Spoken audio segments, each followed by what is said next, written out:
Hi everybody, I'm Diane. This is my beloved wife Suzanne from Where True Love Is. Hello, we're here for our Friday check-in, and today we're going to talk about anxiety. It seems like we live in anxious times, and so my Dolce, it's their week to pick, and they chose the topic. So we're going to talk about anxiety. What are your thoughts? What made you think about choosing this topic? I've noticed a lot of people online experiencing a lot of anxiety. We are not experts in it unless you call life an expert in it, because I've had anxiety issues for most of my life. So if you are having anxiety issues, I just want to throw a disclaimer out there right in the front. Seek professional help, psychotherapy, or a friend, somebody to give you some advice that has knowledge and wisdom. We just have life experience. So, the main reason I picked it is because it's so prevalent. I mean, stress causes it, and there's a lot of stress in the world right now. So, I don't know about the rest of you and how you're feeling. I'm going to put a meme up later. If you have some suggestions or some thoughts about anxiety that you can share with each other, I'm going to toss that up there. Let me flip over to you and see. You, I think, have done pretty good with anxiety in your life. Well, I have never experienced anxiety as I've heard other people describe it. Now, obviously, people get anxious for all kinds of reasons, but as far as having those physical manifestations of anxiety, which can turn into full-blown panic attacks and things, thank goodness I've never experienced that. But obviously, like we started saying, these are anxious times. So we feel a lot of anxiety about tons of things. I made a couple of notes. In this week's Republican National Convention speeches, there was talk of that was really anti-transgender. And if we have any trans folks listening, I'm so sorry for the trauma that introduces into already challenging lives and circumstances. So you have our prayers for that, and the prayers for our nation that that kind of thinking will be overcome by light and truth. But the implications, we didn't listen to that. We've tried to avoid the convention, but we heard some snippets from that. And so I think LGBTQ folks generally feel a lot of anxiety about what's happening potentially with the election. There's questions about election integrity. There's the protests and murder of protesters. We've got another unarmed black person who was killed by police. There's threats that the current administration won't leave the office even if it's clear that they've lost the election. There's the virus. A lot of us are experiencing family issues related to all of this and just the simple dynamics of family life. So there's a lot of anxiety around. I wanted to talk some about what we might be able to do about it, but I wanted to hear more from you before I jump into that piece. If you're experiencing anxiety, know that you're not alone. It's prevalent right now, and before this past election and before COVID, it was the numbers are that there were 40 million plus Americans who were diagnosed with an anxiety disorder, and that's diagnosed. So there's probably a lot more that weren't even diagnosed. It can be caused by genetics or environmental stressors or a combination of both, either or the other. So I really kind of wanted to let people know that they're not alone, and there is help out there. I mean, there are simple things to alleviate that tiny little bit of stress that can help with your anxiety. I mean, sometimes my kids will call and they'll be anxious, and I'll say they'll want a comedy, because that works for me. That helps me just get calm enough so that I can deal with it and it doesn't turn into a panic attack, which sometimes it can without any provocation. So don't feel guilty about it. Talk to somebody about it. Journaling, psychotherapy, medication, there are calming foods and tea. My beloved makes me chamomile tea every night. And to be completely... Because they have a hard time sleeping. I have a very hard time sleeping, which is one of the symptoms of somebody with anxiety. It's very well controlled for me right now. I do occasionally take something at night to help me sleep, because my mind doesn't stop and I become anxious if I don't.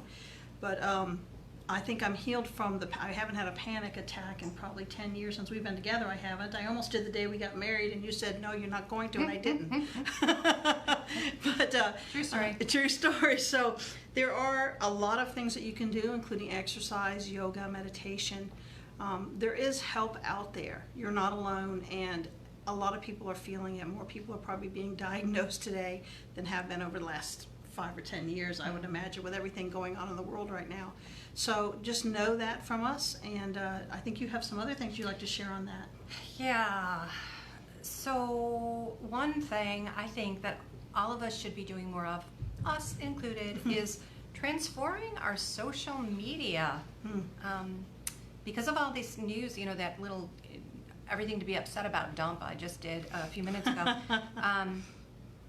You know, we should all be we should probably stop following accounts that are taking us down dark alleyways. There's a lot of stuff that we cannot control right now, right?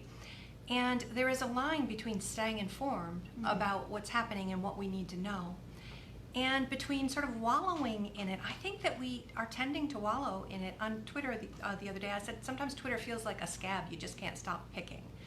I apologize for the kind of graphic nature of that.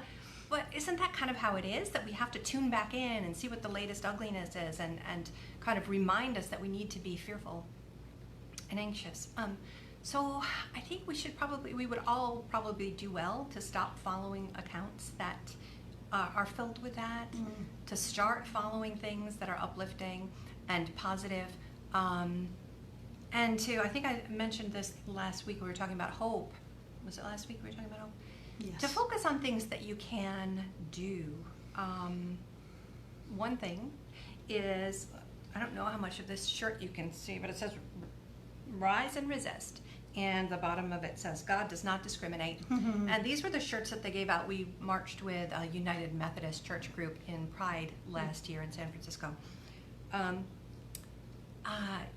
So focusing on things we can do. One thing that we were able to do this week was offer a video reading of the first Rumple Pimple book for Reconciling Ministries Network, who is having what they're calling a Lubapalooza tomorrow. Look for Reconciling Ministries Network. And so it's a fundraiser, but it's going to be fun. And there's a video of us reading Rumple Pimple. Rumple Pimple makes an appearance, and you know, you can see Philip. If you guys tune in every week, you can probably see one of the two dogs or both. But anyway, you know, you can do things. Trying to take charge of the small amounts of things that you can do, and focusing your energy on creating change where it can happen. And I have one other thing on that topic, or should I go ahead with what I was going to say there? Yes. Or do you have more? Okay. I'll have some after that. Okay, so that got me thinking of, you know, this whole idea of, wow, look at it making my face glow. It's a little bit like a monster. Thinking about things that you do have control of and you can change is the Peace Prayer of St. Francis. So, well, let me share mine before that, because I think that's a perfect way to make us all become calm. Another thing I want to add is that often people feel guilty if they have to pull back from relationships or TV shows they watch with their spouse or discussions. Don't feel guilty about it. I mean, we've had to do it, and this is a time where little tiny stressors can explode and can cause you to have severe issues. Sometimes I've said to you, honey, I really don't want to listen to that. You know, sometimes you'll want to show me something, and I'm like, honey, I really can't listen to that right now, because which is good. That's too so much. Healthy, and we have to be willing to accept it. I'm like, oh, please, I need you to this suffer through this with me. But I mean, sometimes a person has to set up some boundaries, and we've had to set up boundaries with some family. We've had to set up boundaries with certain sites that we go to and things that we watch, and I would advise you to try that. If everything you try yourself doesn't work, please seek help. There's help out there, and there's good help out there. This is something that the psychological professionals have been dealing with for a very long time, and things have changed, and they're more willing to be kind and compassionate and accept what you have, and there's no stigma. There shouldn't be a stigma with it, and you shouldn't feel uncomfortable, embarrassed, or guilty. So we would encourage you to do that, to kind of try those things. Yeah, it's logical to be anxious right now. I mean, even without an anxiety disorder, it's logical to be anxious, and if it's overwhelming, you know, get the help you need. Right. All right, so you want to go on with this, because this looks lovely. Well, I was thinking, that drawing that line that I was talking about focusing on things we can do, and that reminded me of the Serenity Prayer. The first part, there's a number of versions. This is kind of the original from St. Francis, or I don't know if that's by tradition or if this is literally from St. Francis, but I'm reading the traditional one. Sometimes they're used in recovery settings and a slightly different version. So if you've heard a different version, that's why. But here goes. Lord, make me an instrument of your peace. Where there is hatred, let me sow love. Wait, this is not the one that I meant. This is really good though, so I'm going to keep going. I was thinking of the Serenity Prayer, but this is actually the prayer of St. Francis, and I think the two kind of go together, so now I'm going to have to read that one too. Lord, make me an instrument of your peace. Where there is hatred, let me sow love. Where there is injury, pardon. Where there is doubt, faith. Where there is despair, hope. Where there is darkness, light. Where there is sadness, joy. O Divine Master, grant that I may not seek so much to be consoled as to console, to be understood as to understand, to be loved as to love. For it is in giving that we receive, it is in pardoning that we are pardoned, and it is in dying that we are born to eternal life. So while I intended to say the Serenity Prayer, and I was thinking it was one and the same, but the opening is this: God, grant me the serenity to accept the things I cannot change, courage to change the things I can, and wisdom to know the difference. So I've been talking about focusing on things that you can do. The Serenity Prayer helps us to remember there are things we can change, there are things we can't change, and that we have to work on figuring out knowing the difference. We're really good at bashing our heads at things that can't change, often with relationships, often in politics. There's political situations right now we can't change, so we have to focus on what things we can.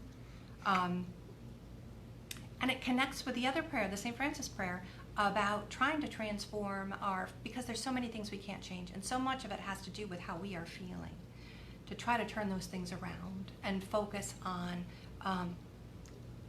instead of demanding that you be understood, try to be understanding to other people.